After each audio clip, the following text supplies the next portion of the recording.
tipo de acidentes dentro dos prontos-socorros, também dentro das clínicas de ortopedia e das clínicas de fisioterapia. Porque você sabe que é uma cascata de eventos. Eu tenho o acidente, esse acidentado vai sobrecarregar o meu sistema de saúde porque ele vai procurar principalmente os prontos-socorros. Depois ele vai precisar da reabilitação e do acompanhamento daquilo que é as consequências, né, desse acidente, que na grande maioria são fraturas. E as fraturas, Flávia, elas não só geram problemas individuais, mas também geram problemas sociais, financeiros, e aí nós vamos estruturar as questões de políticas públicas frente a essa pessoa que às vezes tem que ficar ausentado do trabalho um ano e meio, dependendo da gravidade das fraturas. Então, acidentes de trânsito, principalmente com motos, são acidentes que geram toda essa cascata de problemas e depois, num processo de reestruturação novamente para a sociedade, muitas sequelas impedem daquele motociclista, daquele profissional, voltar à sua atividade de vida normal. Então, nós temos que discutir isso sempre. Eu vou aproveitar aqui, a gente pediu levantamento para a Secretaria de Trânsito sobre o número de acidentes aqui em Votuporanga e chama a atenção porque a gente vê, no total de janeiro a abril, 413 acidentes só em Votuporanga. Desse total, 243 acidentes tiveram vítimas. E aí a gente vê acidentes com moto, acidentes com automóveis, só com motocicletas, que o professor falou aí, que é o que causa mais preocupação, porque o motorista tá ali, o piloto tá desprotegido e aí pode causar mais fraturas. Foram 270 acidentes. Um outro número que me chamou a atenção, atropelamentos. 16 atropelamentos, que eu imagino que também a pessoa acaba tendo uma série de fraturas, uma série de lesões. Então são números que chamam a atenção e que a gente, como o professor disse, não é só um fator imediato, mas tem consequências para o sistema de saúde, para o trabalho onde essa pessoa realiza o trabalho dela, para a vida financeira. E como o professor disse, essa sequência de situações podem perdurar até por anos, para a pessoa conseguir se recuperar. E a gente lembra, né, Meg, que todo mundo pode participar com a gente, mandando perguntas, comentários. Isso mesmo, participe. O WhatsApp é o 17 988060913. E quem está nos acompanhando aí no Facebook, né, nas nossas páginas aí disponível, transmitindo, né, o jornal, deixe o seu comentário, mande a sua pergunta. Muito bacana. Professor, vamos começar falando sobre tipos de fraturas. Quais são as mais comuns no trânsito? Quando a gente vê esse motociclista, esse pedestre que é atropelado, que tipo de fratura é mais comum? São as fraturas diretas, de alto impacto, que nós estamos falando que aquele motociclista ou aquele transeunte estava em movimento e quando gera o impacto, gera uma fratura que vai causar muitos estragos. E existem ossos que são fortes, mas sobre esse tipo de impacto ele não suporta e acaba fraturando. E eu trouxe aqui, inclusive, né, esses ossos aqui, eles são todos artificiais, né? São artificiais para a gente poder manuseá-los. Quais são os ossos que mais fraturam? São exatamente dos membros inferiores. Ou seja, posso ter principalmente fraturas dessa região da perna. Antigamente chamava de canela. Canela, eu ia falar isso, eu conheço por canela. Então nós temos dois ossos aqui, a tíbia e a fíbula. São os que mais fraturam, principalmente nessa região mais inferior aqui. Depois o fêmur, que é esse osso maior aqui, que quando ele quebra, veja, ele é grande. Para ele fraturar, o impacto tem sido muito grande. Exatamente.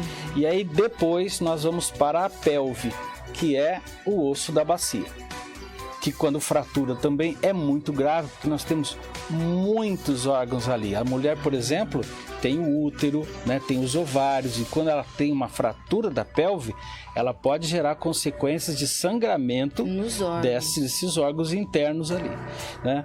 Agora, depois nós vamos ter os ossos do pé, que acabam também tendo os riscos de fratura.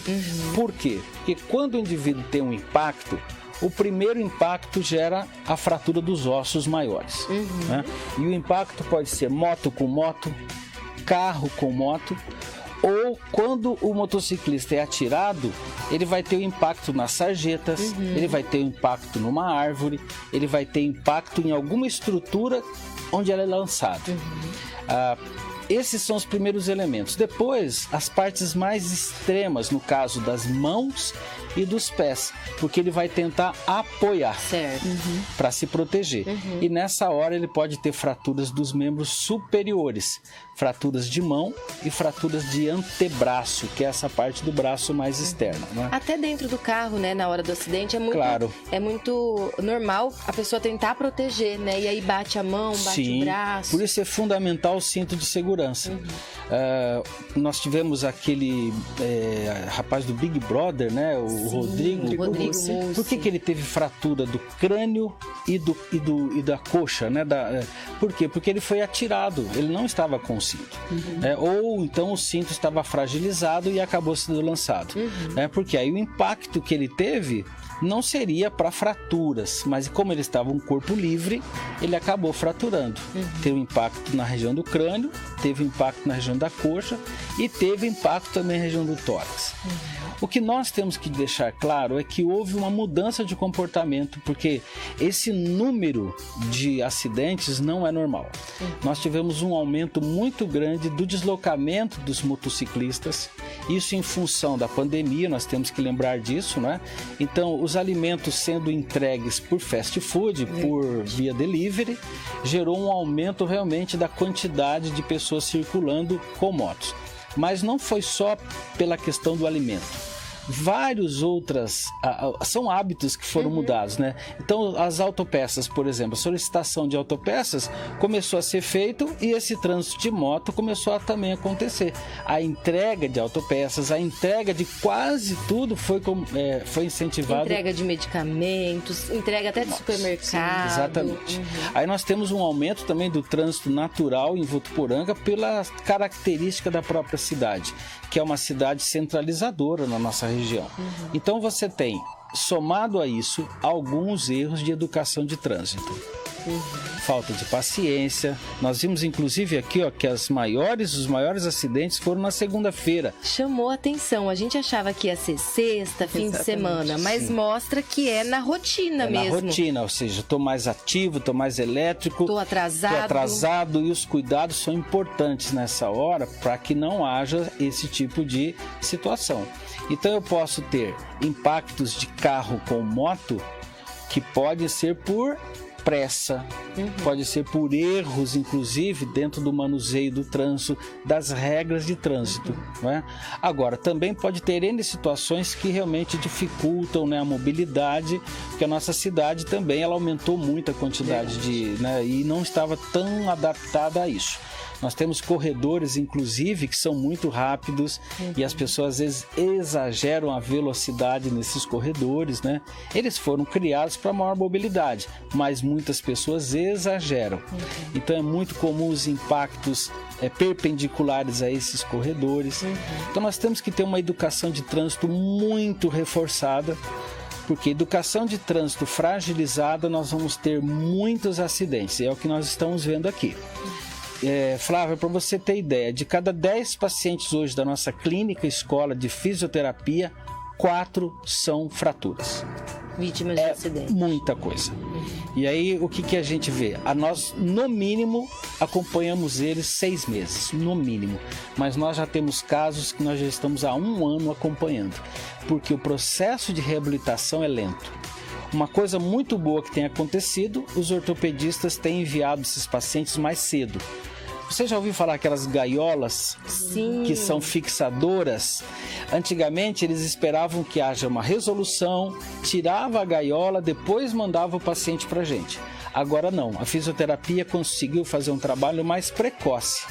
Ou seja, mesmo com os fixadores externos, mesmo com as gaiolas, os ortopedistas têm mandado esse paciente mais cedo para que a gente comece a reabilitação mais cedo e a gente consiga dar a alta para ele num processo de recuperação o mais próximo possível da realidade dele. Professor, falando mais detalhadamente sobre essa recuperação, né, desses pacientes, explica pra gente casos de cirurgia, casos que é necessário somente a fisioterapia. A grande maioria é cirúrgica. Porque as fraturas, elas acabam expondo muito a fragilidade desse osso e eu tenho que deixar esse osso fixo no lugar para que ele haja consolidação. Porque a consolidação é nossa, o nosso organismo faz isso. Só que eu preciso alinhar aquele osso. Então eu alinho aquele osso com placa e parafusos, chamado osteossíntese. Existem algumas estruturas intraósseas que também alinham o osso e mantêm esse osso fixo. Existem aquelas situações onde eu coloco esses fixadores, né? Sim. As famosas gaiolas, todas são cirúrgicas. Tá. E isso gera um pós-operatório, que é depois trabalhado para evitar infecções. Aí desse pós-operatório começa então o processo de reabilitação, que é bastante lento. Então eu tenho, na maioria das vezes, um acompanhamento médico, clínico, um acompanhamento pós-cirúrgico e depois o acompanhamento da fisioterapia, que é para a reabilitação de toda essa estrutura que sofreu o trauma, né? Agora, quanto maior a extensão do trauma e quanto mais ossos foram atingidos, aí mais lento vai ser o processo de reabilitação e mais cuidados esse paciente vai ter. Inclusive, nós tivemos um caso, o paciente ele teve uma infecção óssea no processo de acompanhamento. Né? Por quê? Porque ele ficou exposto a uma situação doméstica e aonde entrou bactéria ali. Então ele foi para um passeio, né, com aquela estrutura do osso e foi para um passeio e infeccionou aquela gaiola. Você imagina isso? Então assim, ele teve que depois ficar um pouco mais de tempo em casa com a parte de antibiótico terapia para matar aquela bactéria para depois voltar novamente para a reabilitação. E professor, essas lesões, dependendo da situação, se forem muito graves, mesmo com cirurgia, mesmo com a recuperação, podem deixar sequelas também? Podem. Tudo depende da extensão dela e de quanto tecido foi machucado. Eu posso ter uma fratura e eu não tive, por exemplo, uma exposição do osso. Quando o osso ele é exposto, a gente diz que houve uma fratura exposta.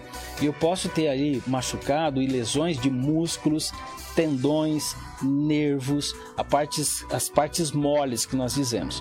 E isso pode realmente gerar problemas na parte de função. Então a gente tenta reabilitar o máximo possível.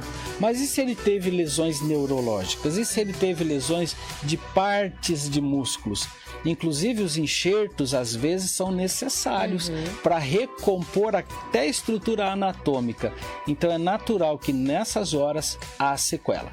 A fisioterapia, ela consegue gerar uma reabilitação de alta qualidade, mas nós sempre vamos encontrar atrofias musculares, perdas de mobilidade articular. Então em algum momento pode ser que haja sequelas. Ou, o que é muito comum, nós vamos ter que fazer uma readaptação funcional daquele indivíduo, porque às vezes naquela profissão que originou inclusive o acidente, ele não pode voltar mais, porque ele não consegue ter a mesma habilidade, ele não consegue ter a mesma carga de trabalho, né, do que antes. Então a fisioterapia também faz essas adaptações, é chamado de área de ergonomia, para que essa pessoa volte a ter uma qualidade de vida e ser produtivo socialmente. Mas respondendo a tua pergunta, é possível sim, sequelas principalmente na marcha, aquelas pessoas começam a mancar um pouquinho, tem dificuldades, por exemplo, na mobilidade. Eu digo, é uma brincadeira, mas é uma realidade. A gente diz que todo fraturado se tornou um instituto meteorológico. Sente quando muda o tempo, Sente quando muda o tempo. Verdade. Tem dores, sabe? Incha um pouco mais do que normalmente, né? Porque, e até, às vezes ele sente antes mesmo do friozinho chegar. É verdade. porque verdade. são sequelas funcionais, ou circulatórias ou até neurológicas. Perfeito. O professor Ricardo participou aqui com a gente falando sobre essas fraturas ocasionadas por acidentes de trânsito e a gente reforça essa orientação que o professor falou, de buscar ajuda, de buscar orientação e, como o professor disse, buscar essa recuperação com a fisioterapia. Então, se é o seu caso, você sofreu algum acidente, conversa com o seu médico para começar o quanto antes a fisioterapia, para você ter essa normalidade, né, e essa adaptação, se necessário, o quanto antes para você voltar às suas atividades. E a gente lembra que a clínica aqui da Unifev realiza, a clínica de fisioterapia da Unifev realiza esses atendimentos, um trabalho muito bacana realizado pelos professores e também pelos alunos do curso de fisioterapia na recuperação, trazendo esperança e vida novamente para essas pessoas. Professor, muito obrigada mais uma vez pela participação. Eu que agradeço. Estamos sempre de portas abertas. É maravilhoso poder falar e falar com orgulho, né? Porque nós estamos falando da Clínica Escola de Fisioterapia, que faz mais de 1000 atendimentos a cada semestre. Porque nós temos realmente um grupo de alunos muito bem estruturados, né? O corpo docente também que colabora muito com a supervisão. E nós temos a própria Unifev, né? Que faz um trabalho de responsabilidade social com a Clínica Escola. Então é um prazer muito grande, mas ao mesmo tempo uma atenção que nós temos que ter, que nós somos termômetros sociais. Se a gente vê que aumenta muito lá, nós estamos vendo na verdade uma repercussão já social. Então aumentou o número de fraturas? Aumentou. Não é por acaso. Pandemia, quantidade de circulação das pessoas agora, só que nós temos que orientar. A educação no trânsito é fundamental para que a gente não tenha fraturas, para que haja um processo preventivo. E aí, sempre que tiver alguma coisa desbalanceada, nós vamos trazer aqui para a informação de todo mundo. Muito bacana.